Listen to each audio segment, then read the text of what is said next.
여야 갈등의 핵심이었던 이상민 행정안전부 장관 해임안이 야당의 단독 표결 속에 오늘 국회 본회의를 통과했습니다. 윤석열 정부 들어서 두 번째 장관 해임 건의안인데요. 네, 그리고 예산안 심사 등 현안이 산적해 있는 연말 정국이 급격히 얼어붙고 있습니다. 자, 오늘 정치권 주요 현안 두 분과 함께 분석해 보겠습니다. 서성교 건국대 특임교수, 배종호 세연대 교수 나오셨습니다. 어서 오시죠. 안녕하세요. 네, 안녕하세요.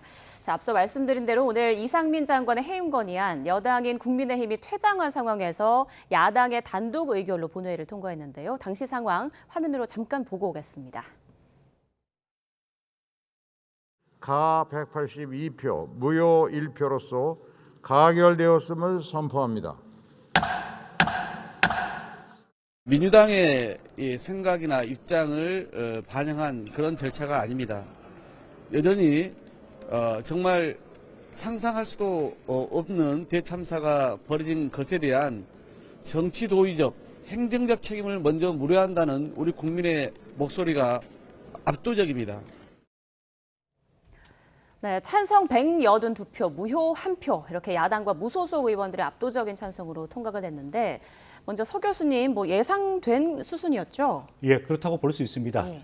지난 12월 8일 국회 본회의에 이상민 행안부 장관 해임 건의안이 보고가 됐기 때문에 72시간, 즉 오늘 오후 2시까지 국회에서 의결을 하지 않으면 자동적으로 이제 사라지게 되는 거거든요. 그런 측면을 봤을 때 국회의장이 본회의를 소집해서 해임 건의안을 통과를 시켰는데 조금 안타까운 생각이 듭니다. 오늘이 일요일이지 않습니까? 네. 또 정기국회가 끝나고 임시국회를 소집해서 일요일 날 오전에 이렇게 긴급하지도 중요하지도 않은 사안을 국무위원 해임 건의안을 통과시켰단 말이에요. 근데 정작 해야 될 일은 아직까지 예산이라든지 중요 법안에 대한 심사, 심의 제대로 하고 있지 않은데 정말 이게 이상민 행안부 장관 해임 건의안이 정말 민생에 중요한 거냐? 이런 걸 다시 한번 지적해 볼 필요가 있고요.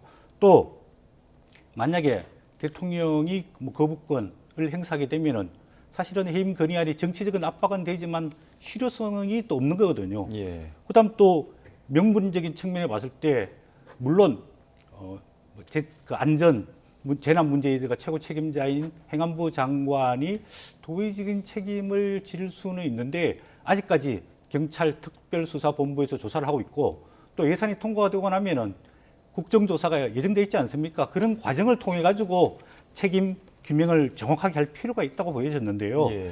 오늘 진성준 민주당 원내수석이 이 해임 건의안 사유를 4가지를 이야기했습니다. 첫 번째로는 안전사고 예방, 피해 최소화 노력을 전혀 기울이지 않았다. 두 번째로는 구조 수습에 실패하고 재난 대응 늑장 전파를 했다. 또 참사 축소 책임 회피 은행을 했다. 그리고 마지막으로 직권과 권한을 이용해서 이태원 참사에 대한 수사를 방해했다. 이렇게 4가지 사유를 들었는데 정말 국민들이 얼마나 동의하고 있을지 조금 걱정이 되고요. 저는 야권 전체가 오늘 표결에 찬성표를 대부분 던졌는데 이렇게 되면은 전국이 경색되지 않습니까? 정작 중요한 예산안, 또 법률안 이런 것들은 앞으로 여당이 참여하지 않고 그럼 야당 단독으로 계속해서 심의하고 통과를 시킬 겁니까? 예. 이런 굉장한 큰 부담을 안게 되는 거거든요. 그리고 우리가 정치학적 용어로 이렇게 여소야대를 분리된 정부, 즉 의회는 야당이 갖고 있고 그다음에 여당이 정부를 구성하고 있으면은 이게 결국은 충돌한 경우가 많습니다. 미국의 경우에도 야당이 예산을 통과시켜주지 않아가지고 정부가 셧다운되는 일들이 여러 번 있고 있거든요. 결국은 피해를 누가 보느냐? 국민들이 본단 말이에요. 이러한 측면에 봤을 때 좀 여야가 지혜롭게 협상을 필요했다고 보여집니다. 예. 자, 오늘 이상민 행안부 장관에 대한 해임 건의안 본회의 통과에 대한 평가를 해주셨는데 이 배 교수님 입장 듣기 전에 잠깐 저희 녹취록 한 가지 듣고 오겠습니다. 이 국민의힘에서는 표결 직전 본회의장에서 퇴장하면서 강력하게 반발을 했는데요. 일단 국민의힘 입장 듣고 오시죠. 도대체 국정조사 합의는 왜 했습니까? 국정조사를 합의를 해놓고 합의 정신을 정면으로 파기한 사람들이 바로 여러분들입니다. 네, 이 해임 건의안이 통과된 후에 국민의힘 이태원 참사 국정 국조특위 위원 전원이 또 사퇴 의사를 밝히기도 했습니다. 네. 그러니까 이제 합의 정신 위배 국민의힘이 이제 반발을 한 건데 배 교수님께 한번 여쭤볼게요. 어떻게 보셨습니까 오늘? 이건 이제 상식이고 예. 그리고 또 국민 여론에 따라야 되는 것이 마땅한 거죠. 지금 158명이 서울의 길거리에서 숨졌다. 있을 수 없는 일 아니겠습니까?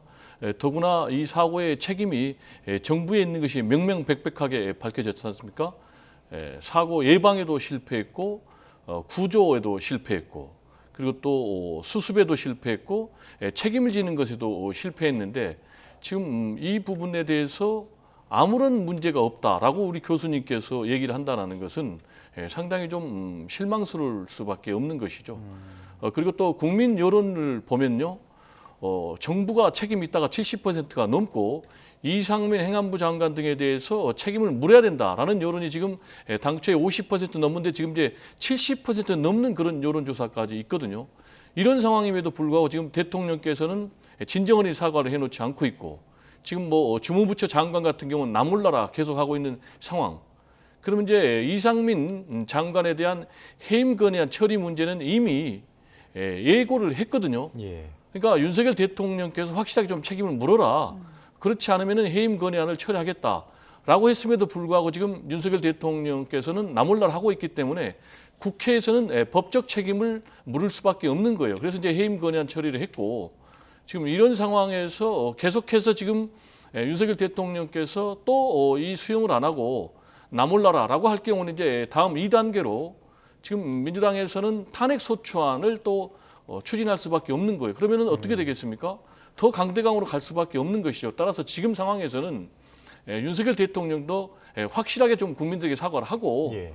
가장 이상적인 것은 이상민 행정안전부 장관이 자진 사퇴하는 것이 가장 바람직한 일이다. 이렇게 좀 얘기를 드리고 싶습니다. 네, 배 교수님께 한 가지 질문을 더 드리고 싶은데 지금 이번 해임 건의안 처리에 대해서 국민의힘에선 이재명 대표를 위한 방탄용이다 이렇게 주장하고 있거든요. 여기에 대해서는 어떻게 생각하시나요? 제가 볼 때는 뭐 하나의 정치 논리죠.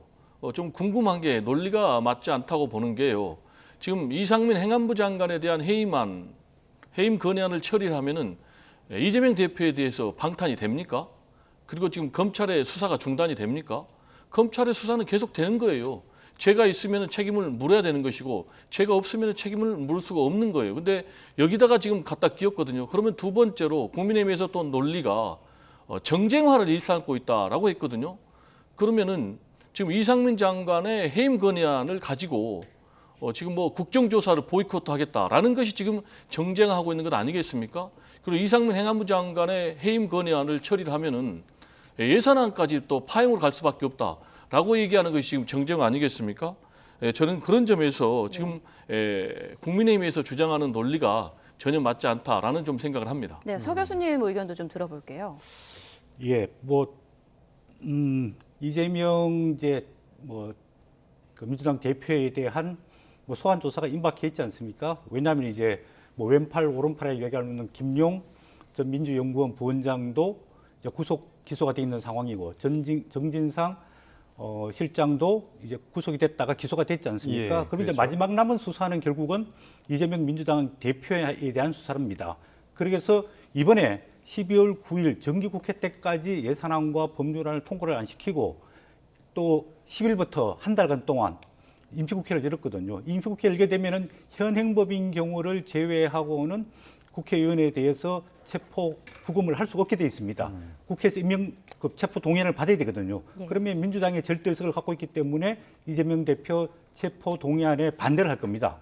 그게 첫 번째 이유고요. 두 번째로는 그동안 이재명 민주당 대표가 되고 난 이후에 한 120일 동안에 이제 민생에 주력해 왔는데 정말 진작 민생은 국회 예산안에도 말이에요. 지금 경제가 그렇기 때문에 지금 정부가 제출한 639조 원에 대한 예산을 제대로 심의해서 빨리 통과시켜줘서 연초부터 집행을 해야지 경제가 살아나고 민생이 살아날 수 있는데 이 예산안을 연기를 시키면서 장관에 대한 해임 건의안을 먼저 통과를 시켰단 말이에요. 이 말은 곧 전국의 주도권을 이재명 민주당 대표가 쥐고 가면서 여당과 정부를 압박하려고 하는 것 아니냐. 예. 그런 측면을 봤을 때 상당히 이런 좀 방탄용일 가능성이 있고 이재명 민주당 대표에 대한 검찰의 수사가 단순히 지금 정진상, 김용에 관련된 대장동 문제뿐만 아니라 또 성남 FC 후원금 유용 의혹도 있고 또 그리고 지금 벌써 선거법 위반으로 2가지가 기소돼서 재판에 회부돼 있지 않습니까? 이런 예. 여러 가지 이제 사법적 문제가 있기 때문에 이재명 민주당 대표 입장에 봤을 때는 좀 강력 반발하면서 강경 대응 기조로 가는 것 아니냐 이렇게 예. 보여집니다. 네, 우리 배 교수님께서는 뭐 이 탄핵 잠시만요. 예, 탄핵 소추안까지도 이 언급을 해주셨고 우리 서 교수님은 이 혼란한 현안이 산적되어 있다. 뭐 이런 말씀 언급해 주셨는데 관련해서 한 가지만 더 여쭤보면은 사실 이번에 이 장관 해임안을 대통령이 이 거부하게 된다면 앞으로 민주당은 이제 추가적으로 또 탄핵 소추안을 의결하겠다는 방침을 또 밝힌 바가 있거든요. 탄핵 소추안까지 가게 될까요? 여기에 대한 또 셈법이 또 다양할 텐데 여기에 대해서는 어떻게 생각하십니까? 저는 뭐 정치적인 뭐 압박의 한 요소라고 볼 수 있습니다. 네. 이제 탄핵 소추안도 민주당 단독으로 뭐 발의해서 의결할 수 있습니다. 왜냐하면 제적 3분의 1 이상이 발의하고 제적 과반수 이상이 찬성하면은 국무위원에 대한 탄핵 소추안이 국회에서 의결됩니다. 예. 그러면은 행안부 장관에 대한 직무가 정지되고 그게 헌법재판소로 가서 탄핵 심판을 하게끔 돼 있습니다. 예. 이제 2가지 문제가 있는데요. 첫 번째로는 우리 헌법 65조에 명백하게 규정이 되어 있습니다. 국무위원의 탄핵 심판에 대해서는 헌법과 법률에 대한 명백한 위반 경우가 있어야 됩니다. 그런데 예. 아직까지 헌법과 법률에 대한 명백한 위반이 드러나 있지 않거든요. 그럼 법적인 측면에 봤을 때 과연 헌재가 이거 탄핵 소추를 받아들일 거냐? 예. 그게 이제 한 가지 문제가 있고요. 네. 두 번째로는 탄핵 소추위원이 이제 국회에 있는 법사위원장입니다. 법사위원장이 지금 국민의힘 김도읍 의원인데 예. 그럼 김도읍 의원이 헌재에 출석해가지고 이상민 행안부 장관이 이런 헌법과 법률의 위반이 있어가지고 탄핵을 해주십시오라고 기소를 제시를 해야 되는데 과연 국민의힘 법사위원장이 그렇게 하겠느냐. 그렇기 때문에 민주당에서도 이번에 해임 건의안 또는 탄핵 소추안을 2개를 가지고 검토를 하다가 네. 탄핵 소추안은 시간도 많이 걸리고 나중에 부결되면 정치적인 타격이 크기 때문에 일단은 그 전 단계로 해임 건의안을 밀어붙였는데 저는 해임 건의안을 윤석열 대통령이 거부한다고 해서 바로 민주당이 탄핵 소추안을 추진하기는 조금 어렵지 않을까. 어렵지 조금 않을까. 시간을 두고 볼 거라고 보여집니다. 예. 네. 우리 배 교수님께도 똑같은 질문 한번 드려볼게요. 사실 민주당에선 처음에 이 탄핵 소추안과 해임 건의안을 좀 저울질을 하는 모습을 보이다가 한 단계 좀 톤을 낮춰서 해임 건의안으로 의결이 된 것으로 알고 있거든요. 근데 그런 셈법도 분명히 있을 겁니다. 근데 앞으로 이 탄핵 소추안 결국에는 어떻게 진행이 될까요? 일단 좀 쟁점이 섞어서 가면 제가 답변하기가 좀 곤란하니까 쟁점별로 좀 나눠서 정리를 했으면 좋겠고요. 예. 일단 2가지 쟁점을 다 말씀하셨는데 탄핵 소추안 문제와 관련해서 일단 민주당에서는 강원의 목소리가 있었습니다. 일단 민주당에서는 내부 결석을 위해서 제가 볼 때는 뭐 정지 작업을 거쳤다고 보여지고요. 원래부터 민주당의 지도부가 선택했던 것은 단계론이었어요. 일단 해임 건의안을 처리를 하고 네. 그럼에도 불구하고 이상민 장관의 거취 문제가 결정되지 않으면은 한 단계를 더 높여서 이제 탄핵 소추안을 추진하겠다라는 것이거든요. 근데 지금 우리 헌정사예요. 이 탄핵 소추안이 국회에서 가결이 됐는데 거부당했던 것은 박근혜 대통령 때 유일했습니다. 네. 그리고 지금 만약에 이번에도 또 거부를 한다면은 지금 윤석열 정부에서 2번이나 거부한 것이 처음 있는 일이가 되는데 지금 박정희 전 대통령 정부에서도 탄핵 소추안 해임 건의안이 2번이나 처리가 됐거든요. 근데 다 자진 사퇴 형식으로 물러났거든요. 그러면 왜 역대 정부에서 박근혜 정부 때만 빼고 뭐 이승만 정부 또 박정희 정부 그리고 또 뭐 김대중 정부 노무현 정부에서도 국회에서 해임 건의안이 처리가 되면은 자진 사퇴 형식으로 수용을 해줬냐라면은 결국 이제 국회라는 것이 민의를 전달하는 그런 기관 아니겠습니까? 그래서 국회의 의사를 최대한 존중한다는 차원에서 했는데 만약에 윤석열 대통령이 이번에 또 지금 이상민 행안부 장관의 해임 건의안까지 부결을 거부를 한다. 더구나 158명이 숨진 이런 대참사, 행정참사에 대해서 그러면 엄청난 정치적인 부담이 저는 될 거라고 보여지고요. 그리고 이제 우리 교수님께서 탄핵 소추안과 관련해서 헌법과 법률에 위반된 부분이 명명백백해야 된다 이렇게 얘기를 하고 있는데 헌법과 법률에 위반된 부분은 지금 이제 아까도 민주당 측에서 얘기를 했지만은 주무부처 장관 같은 경우는 기본적으로 재난안전 관리에 대한 예방 책임이 있는 거예요. 거기에 대해서 또 등등 뭐 책임을 회피했다라든지 망언이라든지 이런 부분이 다 있는 거예요. 예. 그리고 이제 탄핵 소추와 관련해서 우리가 착각을 하면 안 되는 게 탄핵 심판은 형사 재판하고 좀 다른 거예요. 정치적인 책임을 묻는 부분도 분명히 있는 거기 때문에 그 부분은 좀 분명하게 정리를 하고 싶고요. 네. 그리고 두 번째로 우리 교수님께서 예산안 처리를 민주당에서 연기를 했다라고 얘기를 하고 있는데 이건 정반대예요. 지금 국민의힘이 예산안 심의조차 지금 참여하지 않고 있고 예산안 심의 자체를 지금 이상민 행안부 장관과 연계하고 있는 것이 국민의힘이다라는 얘기를 좀 사실과 다른 부분을 좀 얘기를 하고 싶고요. 그리고 이제 방탄 국회와 관련해서 뭐 체포 동의안을 뭐 국회에서 거부할 것이다라고 얘기를 했는데 이건 너무나 먼 얘기예요. 그게 무슨 얘기냐? 체포 영장을 지금 검찰이 발부할지 안 할지도 모르고 체포 영장을 청구를 하면은 그걸 사법부에서 발부를 해줄지도 모를 일이고 기본적으로 체포 영장을 검찰이 청구하려면 그 전에 소환해서 조사를 해야 되거든요. 근데 지금 검찰은 소환 조사도 안 하고 있는 이런 상황이에요. 이런 상황에서 방탄 국회를 얘기를 하는 것은 너무나 멀리 나간다는 얘기다라는 얘기를 좀 드리고 싶습니다. 네, 여러 사안에 대해서 배 교수님께서 조목조목 반박을 해주셨는데 네. 지금 그만큼 국회 상황이 여러 사안으로 얽혀 있는 그런 상황입니다. 일단 이상민 장관 해임안에 대해서는 대통령이 뭐 해임 건의 그 거부권을 행사할지 대통령실에서는 아직 아무런 입장 표명이 없는 상황이기 때문에 조금 지켜봐야 할 것 같고요. 자, 일단 이상민 장관 해임 건의안 국회 통과 이후 국회는 얼어붙었습니다. 예산안 처리 전망도 불투명한 상황인데 앞서 여야는 오는 15일 본회의에서 처리하기로 합의를 했었죠. 화면으로 만나보겠습니다. 여야 간에 합의가 되지 않았기 때문에 의장님께서 다음 주 15일, 12월 15일에 다시 이 본회의를 열어서 예산을 하시겠다고 말씀하셨고 그때까지 여야 간에 합의안을 반드시 만들어달라. 예산안 처리를 위해서 더 여야와 정부가 이견을 좁히고 또 협의를 해서 합의 수정안을 만들기 위한 노력을 경주해서 오는 15일 목요일 오후 2시에 본회의에서 처리토록 노력하자 이렇게 입장을 좀 정리를 했습니다. 네, 민생과 직결된 문제이기 때문에 여야 모두 이 예산안을 계속 미루기에는 부담이 클 텐데요. 이제 15일이면 나흘 뒤거든요. 시간이 얼마 없는데요. 그 전까지 어떻게 합의안을 도출할 수 있을까요? 뭐 저는 가능하면 합의안을 도출해야 된다고 생각하고 있습니다. 국회의장께서 이제 뭐 12월 15일까지는 무조건 예. 처리하겠다 그랬는데 이제 세 가지 예산안이 이제 뭐 정리가 될 수 있습니다. 첫 번째는 가장 좋은 거는 여당과 야당이 합의된 예산안을 통과시키는 겁니다. 근데 그렇죠. 여야 지금 보면은 뭐 수치상으로는 큰 차이가 있는 것 같지만은 들어가서 보면은 합의할 수 있는 부분이 충분히 있거든요.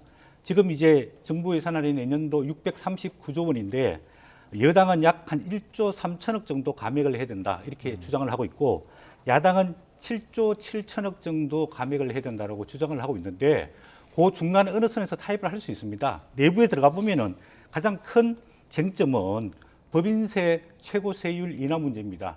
현재로는 25%로 돼 있는데 여당이 22%로 지금 낮추려고 하고 있습니다.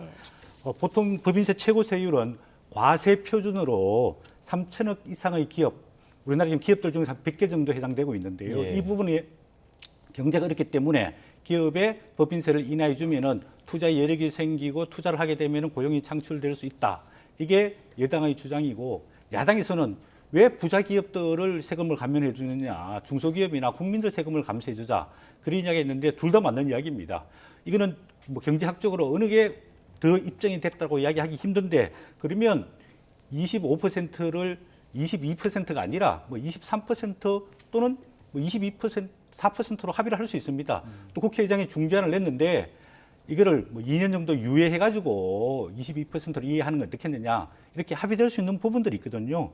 또 쟁점 중에 하나는 부부가 모두 기초연금을 받는 경우에는 한 2%, 10% 정도 감액하자 이렇게 이제 여당이 주장하고 있는데 야당이 반대하고 있습니다. 그러면 20%는 아니고 정부 예산을 좀 감축하기 위해서 10% 정도 감액할 수 있거든요. 네. 왜 부부 둘 다 기초임금을 받게 되면은 소득이 그만큼 생기는 거니까. 그다음에 세 번째 쟁점은 지역 사랑 상품권, 우리 소위 말해 지역 화폐입니다. 네. 민주당에서 한 7천억 정도 정액을 요구하고 있는데 이것도 어느 정도 절반 정도에서 합의를 할 수 있는 부분이고요.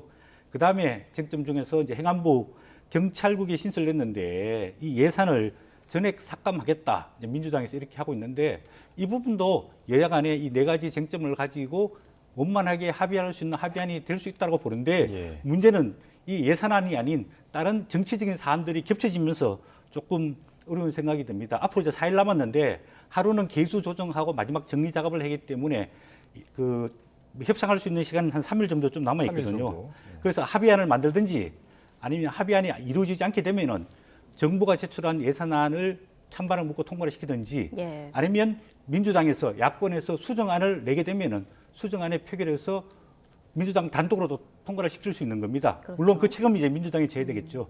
이렇게 있으니까 15일까지는 반드시 통과를 시켰으면 좋겠다는 생각입니다. 예. 사실 뭐 이번 예산안의 가장 핵심은 법인세인데 그에 대해서 너무 정리를 잘 해주셔가지고 바로 배 교수님께 여쭤볼게요. 사실 이제 같은 법인세 문제를 두고 국민의힘에서는 기업 경제가 어렵고 또 내년 경제 성장률이 1%로 전망된다. 그리고 또 민주당에서는 초부자 감세다. 이런 입장을 너무나도 극명한 다른 입장이거든요. 여기에 대해서는 어떻게 보십니까? 일단 뭐 민주당 논리도 상당 부분 타당한 부분이 있어요. 왜냐하면은 법인세 최고일 인하 문제도 그렇고 또 금투세 문제도 그렇고 또 종부세도 그렇고 상속세 뭐 이런 부분도 다 지금 초부자를 대상으로 하는 것이다. 라는 부분이 이제 상당히 설득력이 있는데 문제는 초부자들에 대한 세금을 감면해 줄 경우에는 그만큼 서민 복지 재원이 줄어들기 때문에 민주당은 이제 강력하게 반발을 하고 있는데 예. 결국 이제 가장 중요한 것은 오는 이제 15일 날 오후에 2시에 본회의를 열어서 예. 예산안을 처리할 수 있겠느냐 없겠느냐라는 부분인데 저는 뭐 처리할 가능성이 굉장히 높다.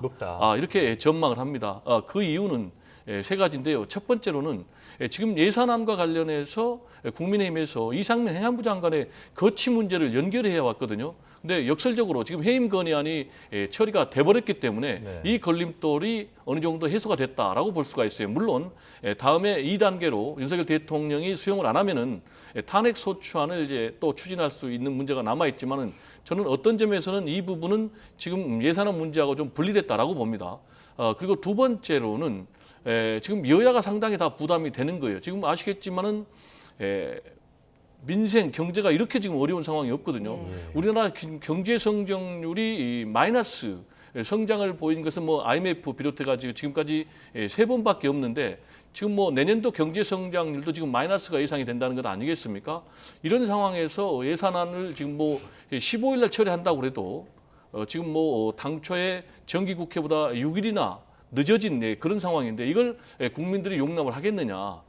아시겠지만 지금 이제 2014년도에 국회 선진화법이 도입된 이래로 정기국회 회기 내에 예산안을 처리하지 못한 것은 이번이 처음이거든요. 그래서 이 부분에 대해서 지금 국민들이 도대체 정치권, 여야는 못하느냐라는 그런 따가운 비난이 있기 때문에 여야 모두 이 부분을 의식해서 처리할 가능성이 높다.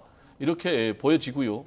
지금 이제 만약에 이때 처리를 못한다면은 결국 뭐 준예산이 들어갈 가능성도 있어요.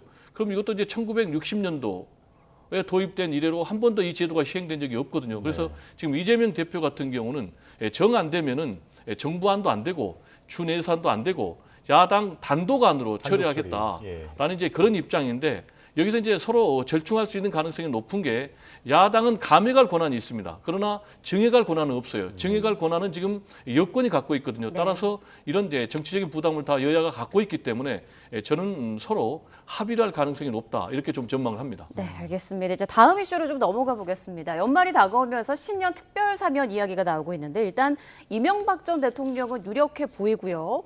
김경수 전 경남지사 그리고 최경환 전 부총리는 어떻게 될는지 관심이 쏠리고 있는데 어떻게 예상하시나요?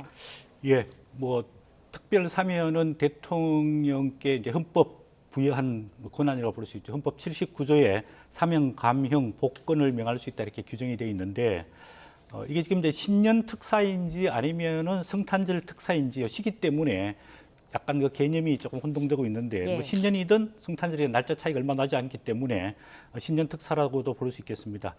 윤석열 대통령이 그동안에도 이명박 전 대통령이 나이도 많고 또 오랫동안 감옥에 있어야 되느냐 사면의 필요성을 여러 번 이야기해 왔는데 지난번 8.15 특별 사면 때는 정치인에 대한 사면에 대한 부담이 크고 여론이 좋지가 않았거든요. 네. 그래서 정치인에 대한 사면 없고 대부분 이재용 삼성전자 부회장을 비롯한 경제인에 대한 사면이 주축이 이루어졌습니다.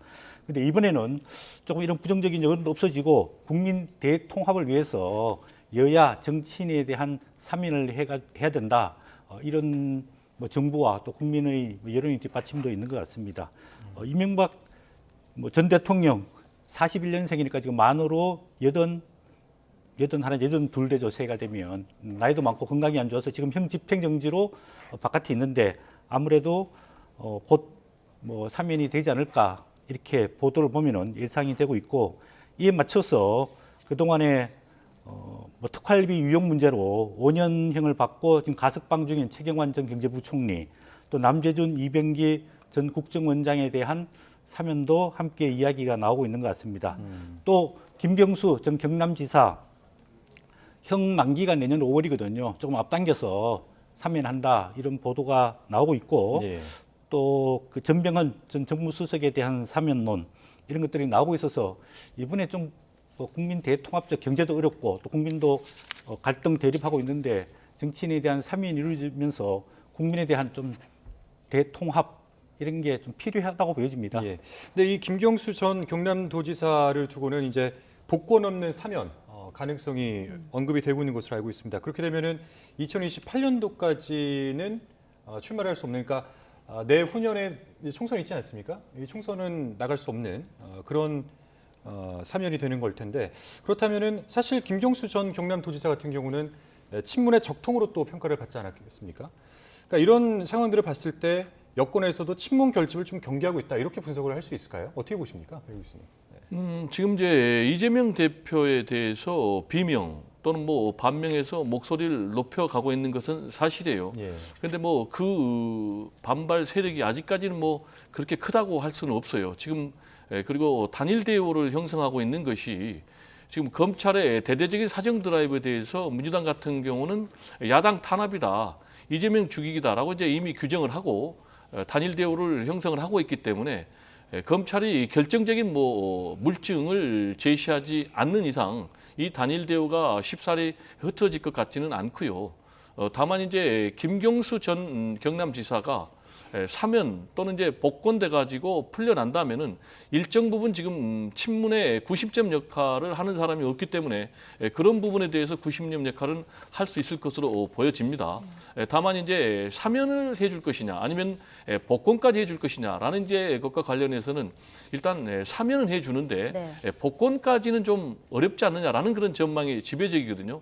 그럼 앵커께서도 말씀하셨지만 사면만 할 경우에는 피선거권이 2028년까지 여전히 제한이 돼 있기 때문에 그렇게 되면은 2024년 총선에도 나갈 수가 없고 그리고 또 2027년 대선에도 나갈 수가 없기 때문에 어떤 뭐 민주당의 이재명 대항마로서는 상당히 제한적일 수밖에 없거든요. 그래서 결국은 가장 중요한 부분은 검찰의 수사가 어떻게 진행되느냐.